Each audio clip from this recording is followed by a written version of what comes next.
Magandang araw po mga kanayon. Welcome po sa Usapang Baboy Plus segment. Andito po ulit ako, si Doc Ariel. Kasama ko po ang aking partner, si Dr. Ruth, dito sa ITCPH.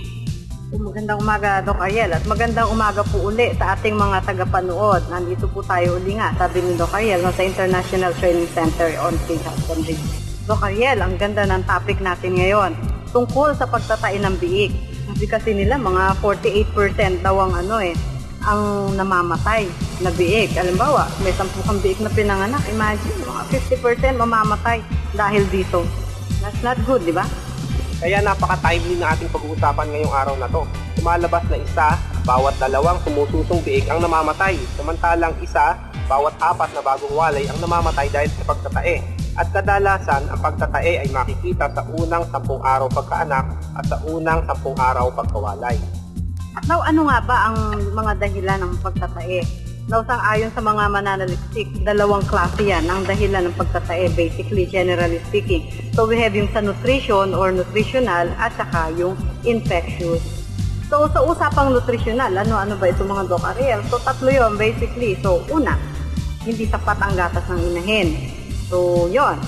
Siyempre, pag hindi sapat, magugutom ang biik, so magtatay yun, di ba? Natural namang consequence yun. Pero pag sobra din daw ang gatas ng inahin, ganun din ang epekto. So, bakit? Kasi siyempre maraming gatas, hindi nila manadigest, so eventually magtatay din sila. At ang pangatlo, yung tungkol sa pagkain mismo.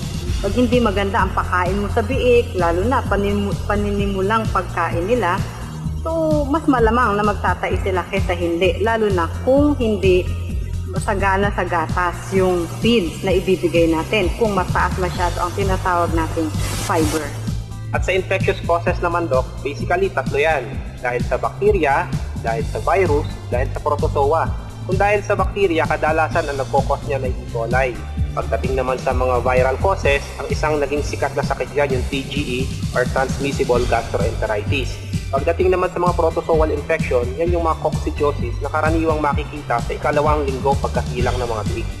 Doc Ariel, dagdag ko yung salmonellosis. Isa pa rin itong karaniwang dahilan ng pagtatay ng baboy. Isa itong bakterya, di ba?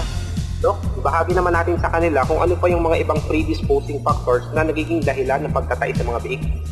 Oo nga, no? It's very important that we know the predisposing factors of diarrhea kasi hindi naman dadami ang bakterya, viruses, o protozoa kung wala itong mga to. So, 3 yan actually, mga importante. 1 would be yung chilling o yung paggiginaw ng mga biik. So usually, hindi nalalagyan ng yung ilaw, di ba? No? Lalong-lalo na pag bagong panganak. Now, ang isa pa, yung pag laging basa ang pen. Ayan, ang mga Pinoy gustong-gustong naliligo, kaya ang baboy gustong-gusto ding pinaliliguan. Pero of course, it's not good for the piglet.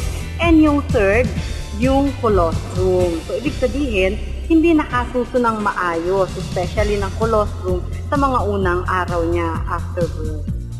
Ngayon, alam na po natin kung ano yung mga karaniwang sanhi ng pagtatay sa mga biik.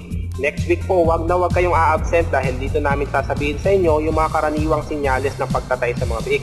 Kaya magkita-kita po ulit tayo next week dito sa Usapang Baboy Plus. Ako po si Doc Ariel. At muli, ako po ay si Doc Ruth. Dito lamang sa K-Plus.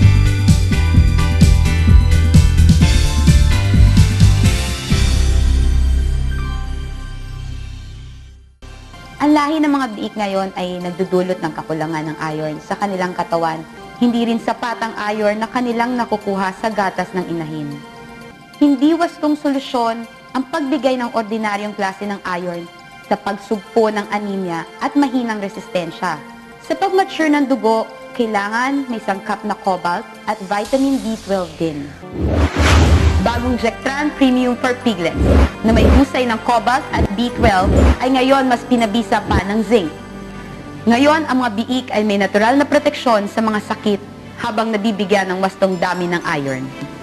Iron para sa karagdagang hemoglobin, cobalt at vitamin B12 para sa pagbuo ng dugo na siyang nagdadala ng hemoglobin, at zinc para sa natural na pampalakas ng resistensya na siyang panlaban sa mga sakit.